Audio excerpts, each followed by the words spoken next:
Subscribe to my channel Voice of Panipat and also press this bell icons. Never miss any new updates.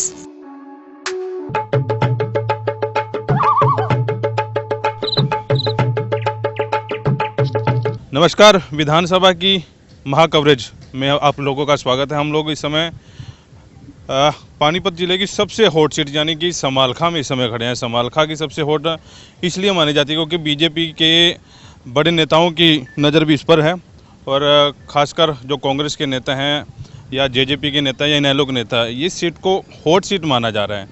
तो समालखा में हम लोग पहुँचे हैं और समालखा के बीजेपी के नेता हमारे साथ हैं राजकुमार कालीरामना जी। कई पद हैं उनके पास और कुरुक्षेत्र के मौजूदा प्रभारी भी हैं।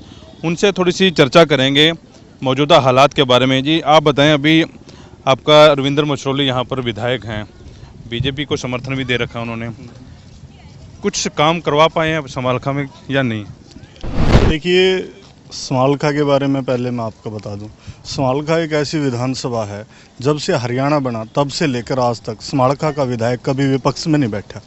उसके बावजूद अगर हम बात विकास की करें तो समालखा के आज तक किसी भी जनप्रतिनिधि की मैं बात कर रहा हूँ, न सिर्फ मौजूदा की, उससे पूर्व की भी। यहाँ जिट रोड पर अगर दिल्ली से चलें तो हाईवे पर दिल्ली से चलने के बाद पहला शहर समालखा है। यहाँ 1970 के दशक में इंडस्ट्रीज़ के मामले में फरीदाबाद को पीछे छोड़ के हरियाणा में पहले नंबर पर समालखा था। आज उस इंडस्ट्रीज़ के हालात, दयनीय हालात आज किसी से छिपी नहीं है। उसके लिए आज तक के किसी जनप्रतिनिधि ने काम नहीं किया। सरकार की योजना है कि हर 20 किलोमीटर पर एक कॉलेज की स्थापना हो, तो सरकार तो अपनी तरफ से करने के लिए पाबंद है, लेकिन उसकी समस्याओं की आवाज़ उठाना क्षेत्र की तो विधायक का काम है। तो आज तक समालखा में ऐसा कोई शिक्षा संस्थान ऐसा नहीं बन पाया। अगर मैं बात करूं स्पोर्ट्स की, तो स्पोर्ट्स के मामले में भी समालखा पिछड़ा हुआ है। मैं खुद स्पोर्ट्समैन रहा हूं और मैं नेशनल लेवल का खिलाड़ी हूं, जूनियर नेशनल में खेला हूं कबड्डी में। तो इसलिए मुझे उस चीज़ की ज़्यादा टीस है कि अगर यहाँ सुविधाएं होती और मुझे पर्याप्त अवसर मिला होता तो शायद आज मैं नेशनल टीम में भी खेल रहा होता। तो इन सभी अगर बातों को देखें तो यहाँ की उपजाऊ ज़मीन, यहाँ का मीठा पानी, यहाँ का माहौल अच्छा, सब कुछ होते हुए भी समालखा उस लेवल पर तरक्की नहीं कर पा। वो सिर्फ़ और सिर्फ यहाँ के जनप्रतिनिधियों की वजह से। यहाँ की मिर्च मंडी, यहाँ की टोका मंडी, यहाँ का कोल्लू मंडी, यहाँ की मीठा मंडी हरियाणा ही नहीं बल्कि पूरे भारतवर्ष में जानी जाती है।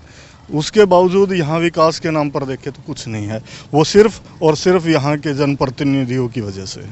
मुझे क्या कारण रहा, पूर्व में जो विधायक थे धर्म सिंह छोक्कर, कांग्रेस की सरकार में वो थे और उन्होंने कहा कि इतने विकास कार्य मैंने करवा दिया। अभी जो दावा कर रहे हैं कि बीजेपी के विकास जो भी मौजूदा है सरकार है वहीं तक भी विकास कार्य नहीं। और दूसरा रविंद्र मछरौली जी ये कहते हैं कि हमने ज़्यादा विकास कार्य करवाया, हालांकि आज़ाद वो जीत कर आए थे।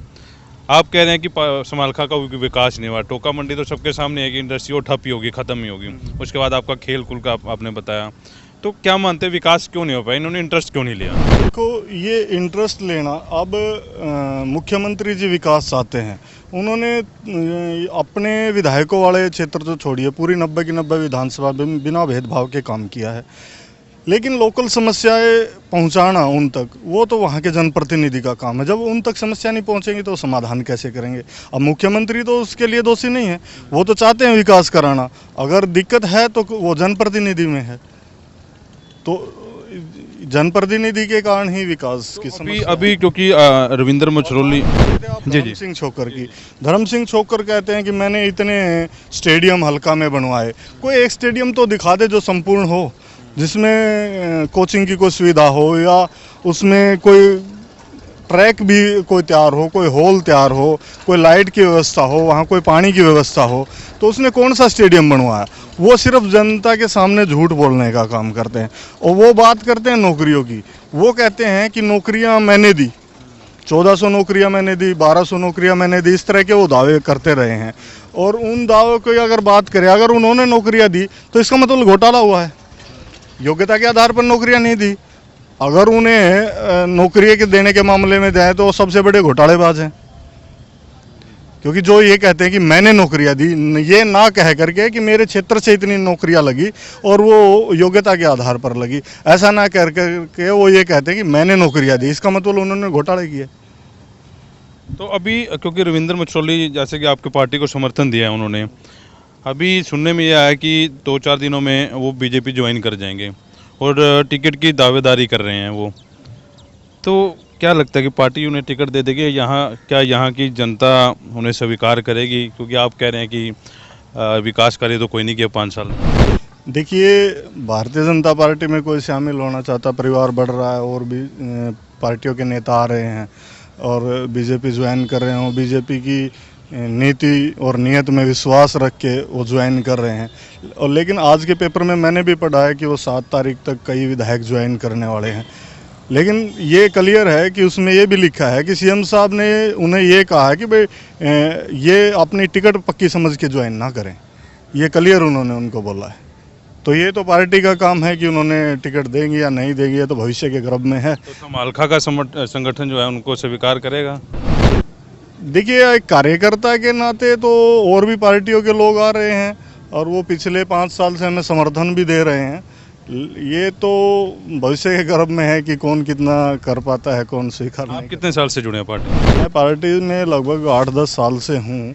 मैं तो पीछे लोकसभा में भी दावेदारी कर रहा था लोकसभा के लिए, तो मैं तो सक्रिय राजनीति में कंटिन्यू रहा हूँ। आप तो फिर इस बार विधानसभा में भी दावेदारी आप? जी, मैं विधानसभा की दावेदारी अब की बार कर रहा हूँ। टिकट ना देना या देना वो पार्टी का, संगठन का काम है। मेरा काम टिकट की दावेदारी करना है, अब देना ना देना वो पार्टी का काम है। अभी राजकुमार जी, एक पर्सनल बात ये है कि अगर जो बीजेपी इसको रविंद्र मछोली को टिकट दे देती है तो एज ए कार्यकर्ता उनको जिताने की कोशिश करेंगे या कुछ बवाल होगा? क्योंकि आप 8-10 साल से पार्टी में, आपसे और भी पुराने इस पार्टी में पड़े हैं, कोई 20-20 साल से पड़े हैं, जब बीजेपी पार्टी को कोई पूछता ही नहीं था। तो एज ए कार्यकर्ता, एज ए जो भी आपके पास पद है, तो स्वीकार हो पाएगा? क्योंकि पुराने कार्यकर्ता जिन्होंने लाठियाँ खाई हैं, दरियाँ बिछाई हैं, वो तो फिर रह जाएंगे। देखिए, ये तो जहाँ आप टिकट की बात कर रहे हैं, ये तो अभी किसी की फाइनल है ही नहीं है। सीएम साहब ने स्पष्ट बोला है कि भाई कोई भी अपनी टिकट फाइनल ना समझे। जो सर्वे के आधार पर, जो अपने काम के आधार पर अपना मेहनताना मांगेगा, उसमें ऊपर होगा, जो वहाँ जिताऊ होगा उसी को टिकट दी जाएगी। रही स्वीकार्यता की बात, मैं सब कार्यकर्ताओं की बात अकेला तो नहीं कह सकता।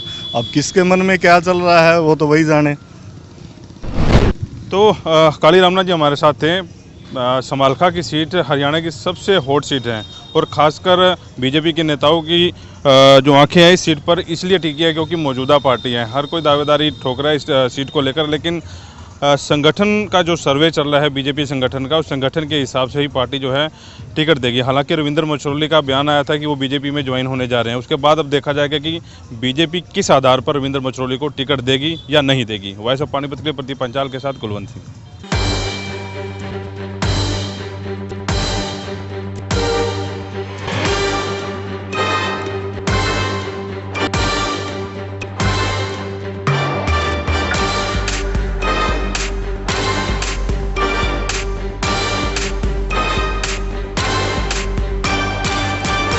विधानसभा चुनाव में सबसे बड़ी महा कवरेज सिर्फ और सिर्फ वॉइस ऑफ पानीपत पर।